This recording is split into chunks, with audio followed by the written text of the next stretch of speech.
I had lived in that old villa for many years, where every footstep echoed the same way, just like my life, until that late autumn morning. When Noah, my ex-husband's son, reached out and fashioned an Italian silver necklace around my neck, then whispered by my ear, if we had met under different circumstances, would things feel this complicated? From that moment on, I knew I was standing before a door that, once opened, could never be closed the same way again. Have you ever felt your heart waver beneath a gaze you knew you should never return? Autumn in Tuscany always arrives late and leaves quietly. In the pale morning light of late November, the sky drifted slowly, as if it too was reluctant to part with the season of the final leaves. The vineyard rows out front had already shed all their foliage, leaving only bare, twisted branches, tangled like overlapping memories. Eleanor stood by the old glass door, holding a cooled espresso cup in hand, silently watching the weak sunlight filter through the pine branches. In the light mist, the old stone house nestled between sloping hills, surrounded by harvested vineyards and moss-covered stone walls. Everything was so peaceful, it could take one's breath away. She had lived here for over 10 years, since the day Thomas brought her home as his wife and then left her with his son only to disappear like the first cold wind of the season. Noah had only been a thin, quiet child then, with a shadowed gaze. He grew up alongside Eleanor, bound not by blood, but by the silent sharing of absence of the man who had once been the center of both their lives. Footsteps echoed from the mezzanine, soft, like a habit too familiar to be noticed. Noah appeared at the bottom step, a camera dangling from his neck, his brown hair tousled from sleep, and the deep gray sweater accentuated his bright eyes and cheeks flushed pink from the cold. "Good morning, Mom." His voice was husky, paired with a gentle smile. Eleanor responded with a nod and a faint smile, almost unconscious. Noah walked over, poured a fresh cup of coffee, then suddenly said, "The weather's beautiful today. Do you want to come with me to the olive grove? I need to take a few end-of-season shots." The question made Eleanor pause for a second. How long had it been since she last stepped past the wooden gate that led to the fields? How long had she been circling inside the house, between the kitchen and the window, letting time slowly gnaw away at what remained? "Yes," she said, softly like a drifting breeze. "I'll come." A simple answer, seemingly small, but in Noah's eyes it was like the first ray of sunshine after a long winter. He smiled brightly, like the first time Eleanor had heard him speak. They put on coats, wrapped scarves, and walked across the stone courtyard now darkened with moss, their footsteps echoing like an old song. The cold wind brushed their faces, but neither felt chilled. Beneath the slanted sun, their two shadows quietly passed through the weathered wooden gate. The threshold between a house and a field of memories now beginning to stir again. In the distance, rows of olive trees swayed gently in the wind, and Eleanor, after so many years, finally stepped back into life. Not as the abandoned wife she had once been, but as a woman learning to breathe again. Beside her was a son, not born of her body, yet tied to her as if part of her own ribcage. The stone path leading from the old house to the olive grove twisted like an old memory, dotted with moss and scattered with dry pine needles. The morning air was so still that every step echoed into the quiet of nature, leaving Eleanor momentarily breathless. She couldn't remember the last time she had walked this way. Perhaps it was many years ago, when she was still searching for a reason to hold together a crumbling marriage. But today, ahead of her was Noah, the young man with his father's solemn face, but eyes entirely different. Those eyes were bright, capable of looking deep, and held a kind of gentle stillness. He stopped beneath a large olive tree where the light filtered through its leafless branches and spilled across the grass in soft, faded beams, like stained glass suspended mid-air. "Stand here, Mom," Noah said, lifting his camera, his eyes following the frame as if sketching a picture in his mind. "I want to capture this light. It's beautiful, and so are you." Eleanor gave a faint smile, unsure whether he was joking or sincere. Still, she stood quietly, her hand gently gripping the edge of her sweater, her gaze fixed toward the distant vineyard, where rows of gray wooden stakes stretched like a late-season choir. The The sound of the shutter echoed, just a small noise, but it struck something deep inside her. Suddenly, Eleanor didn't feel like the woman who had endured years of silence and long solitary nights. In the lens of Noah's gaze, she saw herself again, not as a stepmother or the one left behind, but as someone alive. And did you know, Noah said after a few shots, that every time I photograph an empty scene, I imagine you in it, standing by a window, sitting on a wooden bench, or just a silhouette walking through the mist. Eleanor turned to look at him. There was nothing in his eyes but a disarming sincerity. She felt something stirring, not a feeling that crossed boundaries, but a depth of understanding that reached long-forgotten layers of emotion. She asked softly, "Why me?" Noah didn't answer right away. He lowered the camera, still looking at her. "Because you are the quietest part of my life." Eleanor turned away, her throat suddenly dry like she had just swallowed a breath of cold wind. She had never thought she could become the center of someone's world. Not after so many years of being a support, a background figure, or a nameless presence in someone else's story. Noah resumed taking photos. He didn't ask her to pose, didn't direct her. He simply captured her as she was, standing in silence among the wind, the fading olive trees, in a morning that seemed ordinary, yet stirred her heart in a very different rhythm. As the sunlight grew harsher, Noah lowered the camera and approached, offering her a small bottle of water. Eleanor took it, their fingers brushing gently. In that moment, neither spoke. Not because they didn't know what to say, but because neither dared to disturb the fragile stillness just beginning to take form, like the surface of a quiet lake, easily shattered by the drop of a single stone. Eleanor looked at Noah again. Beneath the gently swaying olive branches, he was no longer the boy from years ago, but a young man standing on the edge between youth and the solitude of growing up. Someone who could see her, not through duty or title, but through the full presence of who she truly was. And in that fleeting moment, Eleanor felt something inside her soften, as if she had just touched a light she thought had been lost long ago. That evening, Eleanor sat alone in the old stone kitchen, the warm yellow light casting a glow over the oak table, darkened by time. The wind tapped softly against a small window above the sink, carrying the scent of pine resin and the damp chill of the season's end. She was flipping through an old notebook, its pages filled with messy handwriting from the early years of her marriage, back when Tuscany was still a dream, not yet a place of refuge. Noah stepped in, holding a small box wrapped in silk paper, pale red like wine. He hesitated for a few seconds behind her, then spoke gently. "Mom, I have something I'd like to give you." Eleanor turned, surprise in her eyes. She couldn't remember the last time someone had given her a gift. Thomas used to bring flowers on her birthdays, until he stopped. And Noah never had. She accepted the box, her hands slightly trembling. "Is there something special today?" Noah shook his head, smiling softly. "No, I just felt today should be that kind of day." Eleanor peeled back the soft silk wrapping. Inside was a silver Italian bracelet, vintage in style with delicate links connected by a single smoky stone. Simple, elegant, yet holding more than just ornamental meaning. "Beautiful," she whispered, her fingers tracing the faint etchings. "I saw it at the Chianti market last month. I don't know why, but the moment I saw it, I thought of you." Noah stepped closer, taking the bracelet out of the box. "Let me help you put it on." Eleanor hesitated briefly, then offered her left wrist. Noah's fingers brushed her skin. Cold from the metal made her shiver. But the most vivid sensation was the warmth spreading from the place his hand touched hers. As he fastened the clasp, Noah didn't pull his hand away immediately. He stood very close, the scent of pine wood and sunlight clinging to his sweater. His breath touched Eleanor's neck as he whispered, "If we had met at another point in life, would everything still feel this complicated?" And the air froze. Eleanor felt her heart skip a beat. She wanted to pull her hand back, but couldn't find the strength.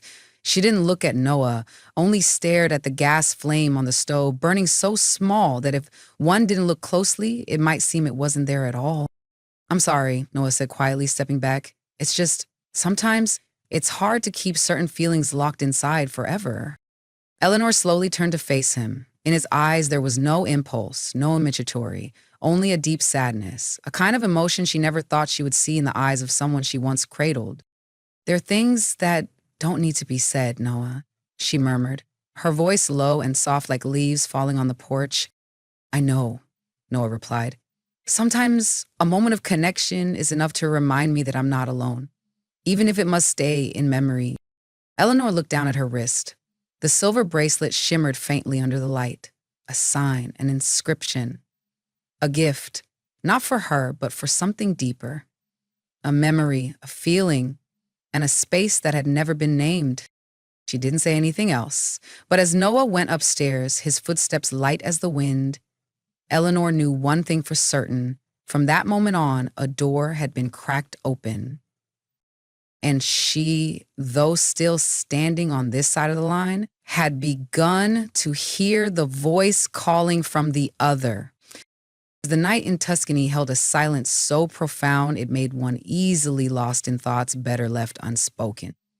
In the stone-tiled living room, the flickering flames from the fireplace cast shadows on the ancient brick walls, creating shifting patterns like memories. Eleanor sat on an old leather chair, a light blanket draped over her legs, her eyes quietly gazing out the window. The snow hadn't come yet, but the wind was already bitter. Noah appeared from the staircase, holding 2 glasses of red wine. Sangiovese, the kind they once bought from a small hillside winery.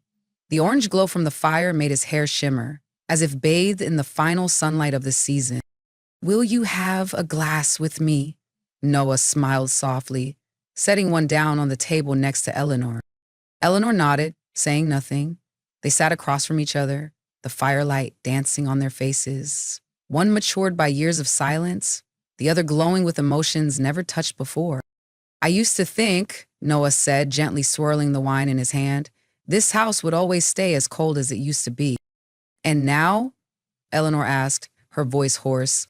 Seeing you walk through the fields today, under the autumn sun, I didn't feel cold anymore. Noah said it plainly, without hesitation. At that moment, I no longer saw someone from my past. I saw someone who had been quietly strong all along. Eleanor tightened her grip on the wine glass. Those words, so honest they were frightening. Noah, she tried to keep her voice calm. Some things are meant to stay inside. I've kept it inside for too long, you know that. The air grew thick. Only the crackling of the wood and the rapid beating of Eleanor's heart echoed in the stillness. She knew.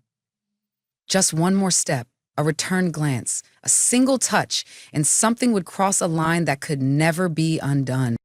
And then Noah did it.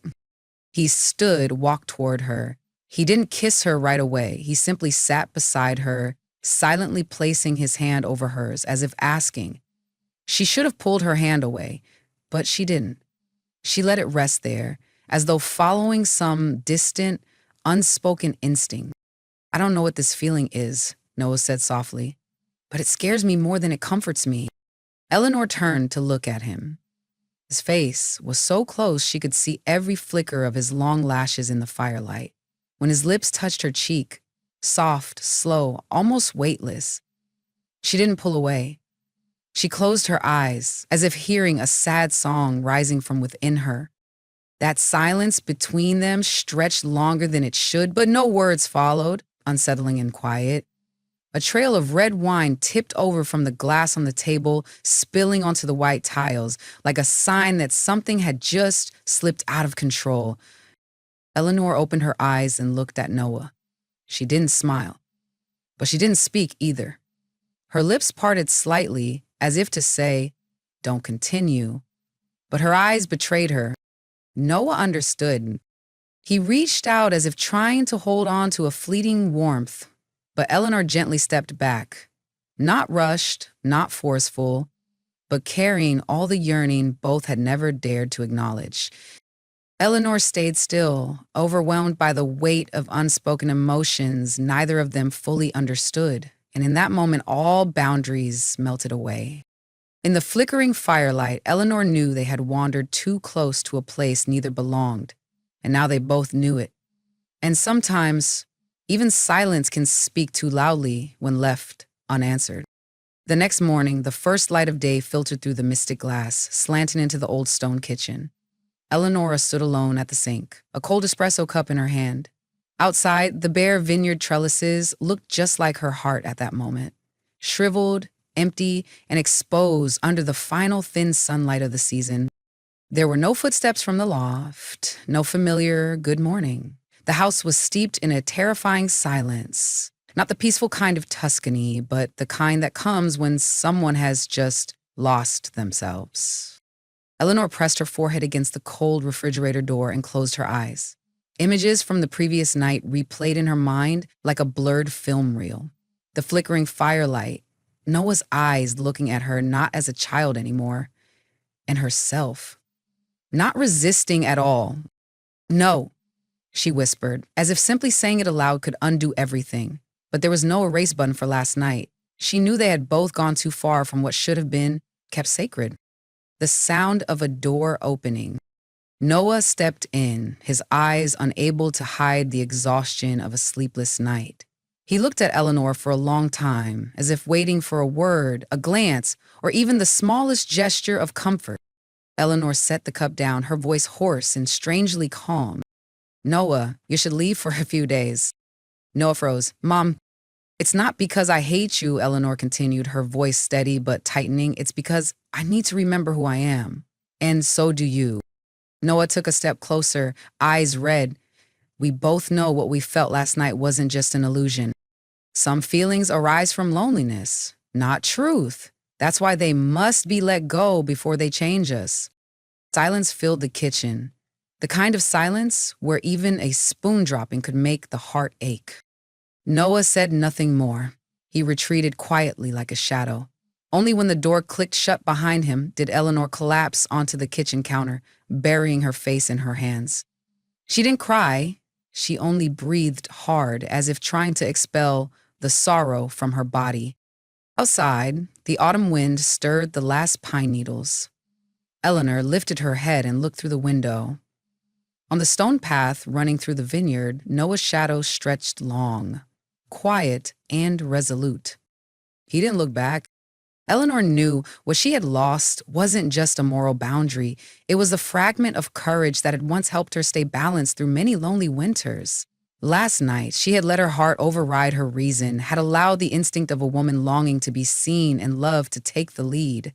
And now, as reason returned, it didn't scold her. It simply withdrew, leaving behind a consequence she alone would have to bear. On the kitchen table, the silver bracelet from the Chianti market still lay there, silent, shimmering, and haunting. Weeks had passed since that morning. Autumn in Tuscany was nearing its end. The yellowing hills were now covered in a thin layer of morning mist. The bare, dried vines clung to their trellises like memories unwilling to let go. In the old stone villa, Eleanor had returned to her slow rhythm of life. Brewing espresso each morning, tending the small vegetable garden behind the house, and walking alone along the leaf-covered trail. No one mentioned Noah. No one asked where he had gone, and no one answered. But everything in the old house had changed. The streaks of light filtering through the windows in the afternoon brought back memories of his gaze that day. The silver bracelet still lay in the kitchen drawer, carefully wrapped in a white linen cloth, never worn again. Every corner of the house seemed to hold a whisper left unfinished, a lingering breath. Eleanor no longer cried. Sorrow, once it had seeped into the stone walls and the folds of her clothing, became quiet. She went on living because she couldn't stop, but inside her, a door had opened, and no one could close it again. One afternoon, Eleanor happened to turn on Noah's camera, the one he had forgotten on the bookshelf. Among hundreds of shots of the vineyard, of faded light and tree shadows tilting over ancient stones, there was one photo that had never been printed. Eleanor, standing in the olive field, her hair gently tousled by the wind, sunlight touching the corner of her eye, her gaze dreamy yet profound. She wasn't smiling, she wasn't posing, she was simply herself. The image rendered her speechless. It wasn't like any portrait ever taken of her, not because of the angle or the lighting, but because the one who took it had truly seen her. And now, with that gaze no longer beside her, the photo became the final proof of a symphony of emotions that would never have a finale. She put the camera away, closing the lid softly, as if afraid to wake a dream. That evening, Eleanor sat under the porch, sipping hot coffee, watching the last leaves fall from an old maple branch. They spun, touched the ground, and stayed there forever. Leaves fall and do not return to the branch. In that stillness, she told herself, some people, once they've stepped into the shadowy corners of emotion, will forever carry its imprint, no matter how many times they try to turn back. Noah might return, or he might never, but she knew she would never again be the Eleanor of those numb mornings, of the afternoons when no one met her gaze. She had been seen, and that alone, even just once, had changed everything. The Last Leaves of Autumn is not just the story of a solitary woman living among the vineyards of Tuscany. It is also a journey of rediscovering the self after years of being forgotten in the roles of wife, mother, and keeper of the hearth. In the fragile moment between autumn and winter, Eleanor stepped into a strange realm of emotion where love, loneliness, and the desire to feel alive were quietly cleansed in silence. The story does not glorify what lies beyond moral bounds, but gently reveals this truth. Sometimes, even the most mature souls can lose their way, simply because they long so deeply to be seen, to be touched with sincerity. There are boundaries that should never be crossed, but also gazes that, even if only once truly met, are enough to change someone forever.